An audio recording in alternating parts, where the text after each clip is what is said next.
Hello दोस्तों, आप सभी का स्वागत है आपके अपने यूट्यूब चैनल झटपट स्टडी में। और मैं राहुल शर्मा आप सभी का फिर से स्वागत करता हूं आपके अपने यूट्यूब चैनल पर। तो कैसे हैं आप लोग दोस्तों, आपकी पढ़ाई कैसी चल रही है, हमें ज़रूर कमेंट सेक्शन में मेंशन करिए। और ये भी बताइए कि आप लोगों को मेरे वीडियोज़ में मज़ा आ रहा है कि नहीं। मैंने अपने वीडियोज़ में कुछ क्रिएटिविटी लाने का प्रयास किया, क्योंकि मैंने देखा कि जो मेरी पिछली वाली वीडियो थी वो आपकी थी आपकी हाइट एंड डिस्टेंस में चित्र कैसे बनाए, यानी कि आप हाइट एंड डिस्टेंस में फिगर्स को कैसे बना सकते हैं। सवाल का तो बहुत कोई ने वीडियो बना रखा है, हालांकि मैंने भी वीडियो बना रखा है, पर आप लोगों को उस कॉन्सेप्ट में पता चलेगा कि मैं जब सवाल बनाता हूं तो हाइट एंड डिस्टेंस में फिगर्स को कैसे बनाता हूं। तो जब मैंने वो नया कॉन्सेप्ट लाया तो मुझे बहुत सारे व्यूज़ उस पर आ रहे हैं। तो इसलिए मैं सोच रहा हूँ कि मैं नया नया कॉन्सेप्ट पे वीडियो लाने का ज़्यादा से ज़्यादा कोशिश करूँगा।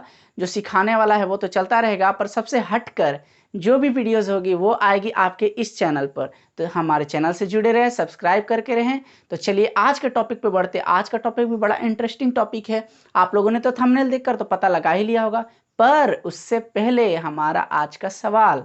जी हाँ दोस्तों, मैं हर वीडियो के शुरुआत में आपको एक फैक्ट सवाल दूंगा, ठीक है, जिसका जवाब आप हमें कमेंट सेक्शन में जरूर देने का कोशिश करिए। इससे आपका जनरल नॉलेज भी बढ़ेगा और हमारा जो है कमेंट सेक्शन में अगर मैं देखूंगा तो मुझे पता चलेगा कि आप लोग मुझे सपोर्ट भी कर रहे हैं। तो चलिए आज का हमारा सवाल सुन लीजिए। आज का हमारा सवाल है कि पोलियो वैक्सीन की खोज किसने की थी। तो आप इसका कमेंट सेक्शन में अपना जवाब लिखकर हमें उत्तर दीजिए, और हमारे वीडियोस कैसे आ रहे हैं, हमारे वीडियोस कैसी लग रही है, उस पर भी फीडबैक दीजिए। धन्यवाद।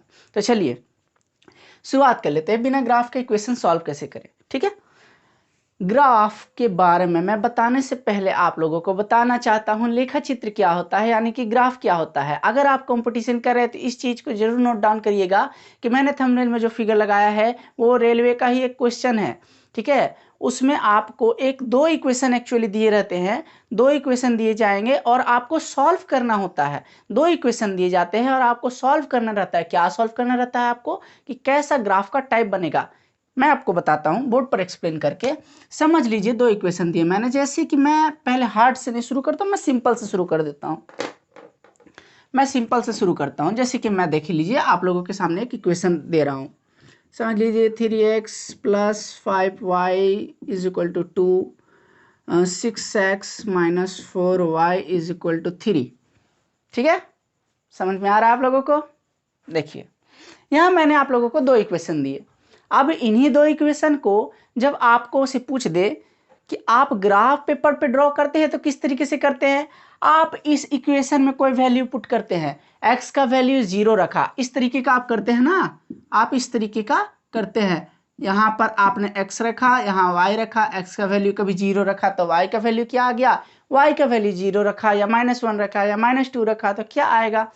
तो आप लोगों को ये करना नहीं पड़ेगा। ठीक है, तो आप लोगों को मैं बताऊंगा कि वो ग्राफ एक्चुअली आप बना नहीं पाएंगे, पर आप ये बता देंगे कि वो कोलिनियर होगा, यानी कि एक के ऊपर एक चढ़ा हुआ रेखा। मैं आपको बताता हूं, कोलिनियर का मतलब होता है एक के ऊपर एक चढ़ा हुआ रेखा। समझ लीजिए यहां से यहां तक एक रेखा है और यहां से यहां तक एक रेखा है, ये दोनों एक दूसरे के ऊपर क्या है, चढ़ी हुई है। तो यानी कि अगर मैंने दो इक्वेशन लिए हुए, आप लोग देखिए मैंने दो इक्वेशन लिए हुए ना, तो दो इक्वेशन लिए हुए हैं, दो समीकरण लिए हुए हैं, तो दो समीकरण को सॉल्व करने पे हमें दो लाइन प्राप्त होगी ना ग्राफ में। तो जो दो लाइन प्राप्त होगी वो या तो एक दूसरे के ऊपर चढ़ी हुई हो सकती हैं, या तो एक दूसरे को एक जगह पर काट भी सकती हैं। और तीसरी शर्त क्या है दोस्तों, दोनों लाइन एक दूसरे के समानांतर गुजर सकती है, बिल्कुल रेल की पटरियों की तरह। ओके, आप लोगों को समझ में आया। तो चलिए अब तो देख लेते हैं, मैं आपको पहले इसका बेसिक समझा देता हूं, उसके बाद हम लोग इन सभी चीज़ों पर चर्चा करेंगे। तो चलिए फटाफट से देख लेते हैं अपने बेसिक्स की तरफ। चलिए, और पिछले वाले वीडियो में जो मैंने सवाल पूछा था आप उनका भी जवाब देने का कोशिश करिएगा, जाकर हमारी पिछली वीडियोस भी देखें। तो चलिए सबसे पहले मैं आप लोगों को बता देता हूं कि ये काम एक्चुअली किस तरीके से करता है। देखिए तीन फॉर्मूला मैं आपको दूंगा, तीन फॉर्मूला। मैं इसे भी एक्चुअली मैं इरेज कर दे रहा हूं आप लोगों की सुविधा के लिए।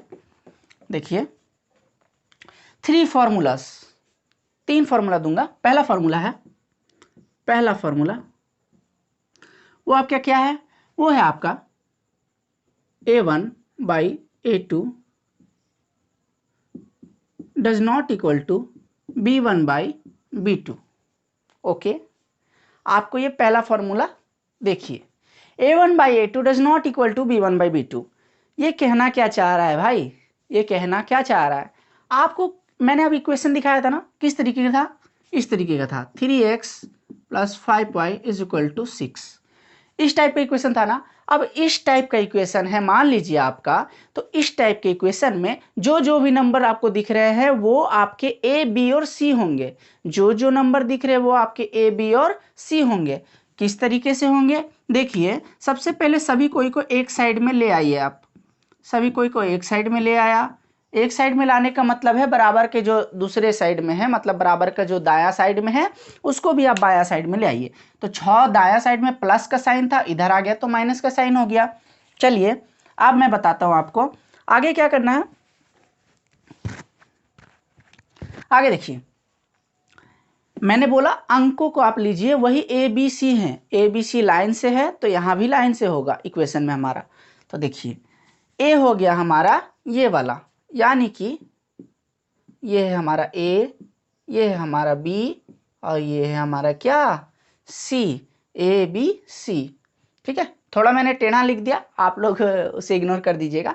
ए बी सी। अब मैं वैल्यू किस तरह लिखूंगा, देखिए वैल्यू लिखना बहुत ही इजी है। क्या है आपको बस उसके आगे का साइन भी देखना, अगर साइन गड़बड़ करिएगा तो चौपट हो जाएगा खेला। तो a बराबर क्या था 3, इसके आगे कोई साइन था कुछ नहीं है, मतलब प्लस है तो प्लस को लिखने का कोई जरूरत नहीं है। b का देख लेते हैं दोस्तों, देख लीजिए a का लिख दिया 3, b का देखिए 5 है, नंबर सिर्फ देखना नंबर 5, 5 के आगे कुछ नहीं है, प्लस है तो प्लस ही रहने देते हैं।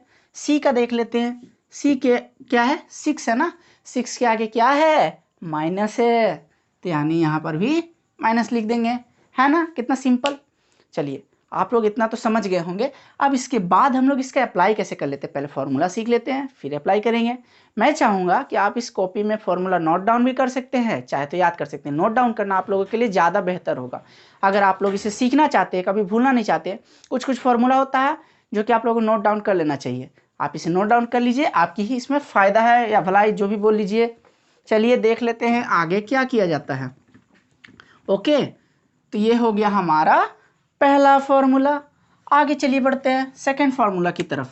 सेकंड फार्मूला है, सेकंड है a1/a2 = b1/b2, okay, = c1/c2।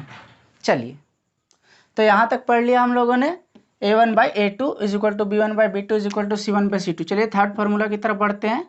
Third formula है हमारा a1/a2 = b1/b2 does not equal to c1/c2। देख लीजिए इस फॉर्मूला को गौर से आप लोग। तो तीन फॉर्मूला आप लोग देख रहे हैं, a1/a2 does not equal to b1/b2, a1/a2 बराबर b1/b2 बराबर c1/c2, a1/a2 बराबर b1/b2 does not equal to c1/c2। मैं चाहता हूं कि पहले आप लोग इन सभी प्रॉब्लम को, मतलब ये जो फॉर्मूला है इसको नोट डाउन कर ले, क्योंकि इससे आपको बनाने में सवाल को काफ़ी आसानी होगी। तो चलिए इसके बाद मैं आप लोगों को इसको इरेज करने के बाद बताऊंगा कि क्या जाता है। ओके, तो ये आप लोग देख लीजिए गौर से, ताकि मुझे बार बार बताने की जरूरत ना पड़े।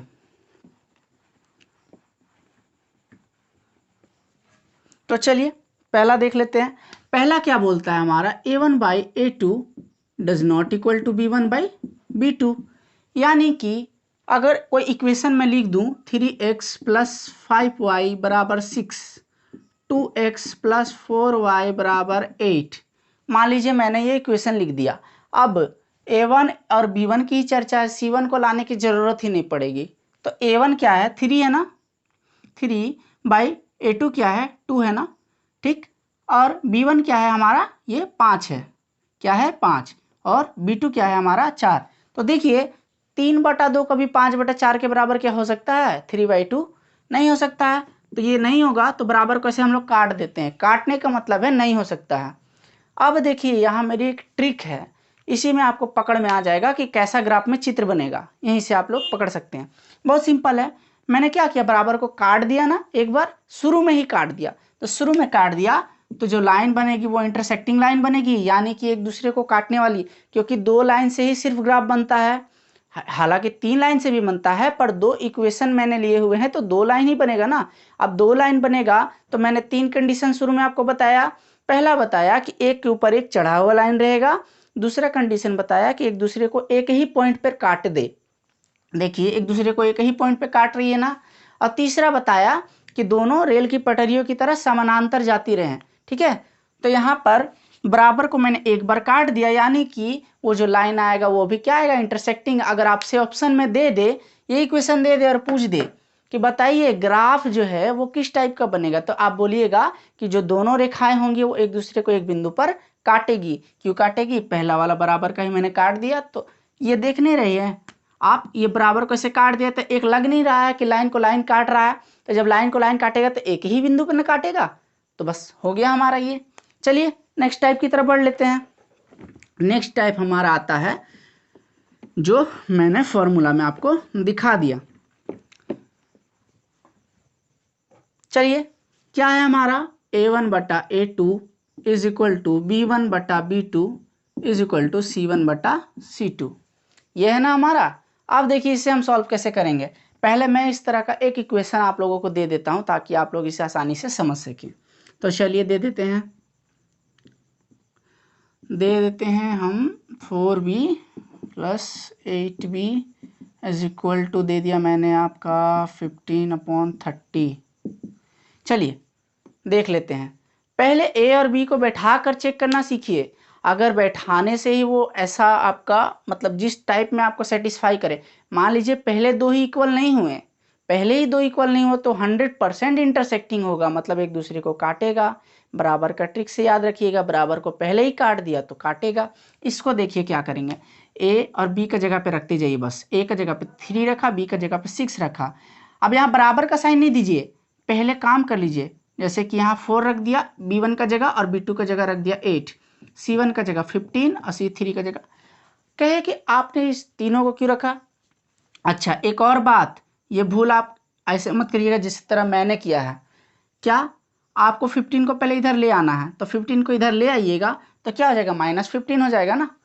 अगर ये इक्वेशन के ये वाला इक्वेशन का लेफ्ट में चला आएगा तो -15 हो जाएगा, तो यहाँ पर हो जाएगा -15। ओके, इस बात को आप ध्यान रखिए। और ये 30 भी इधर आ जाएगा तो हो जाएगा -30। पर चूंकि ये दोनों माइनस माइनस है तो ऊपर और नीचे कट गया। ओके, अब देखिए इन दोनों को काट के छोटा कर देते हैं, आता है 1/2, ये आता है 1/2, ये आता है 1/2। तो देखिए 1/2 1/2 1/2 तीनों आपस में क्या है, बराबर हैं। जब तीनों आपस में बराबर हैं तो कैसा बनेगा, मैंने इस बारे में तो कोई चर्चा नहीं की कि कैसा बनेगा जब तीनों आपस में बराबर हैं।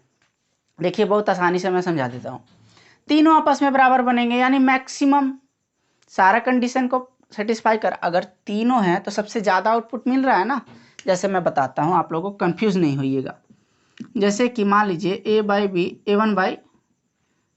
a1/a2 और b1/b2 जब शुरू में ही काट दिया तो इसका तो पूरा कहानी खत्म था, सिर्फ एक ठो ही मिल रहा था आपको। तीसरा केस में क्या था, a1/a2 बराबर b1/b2 does not equal to c1/c2।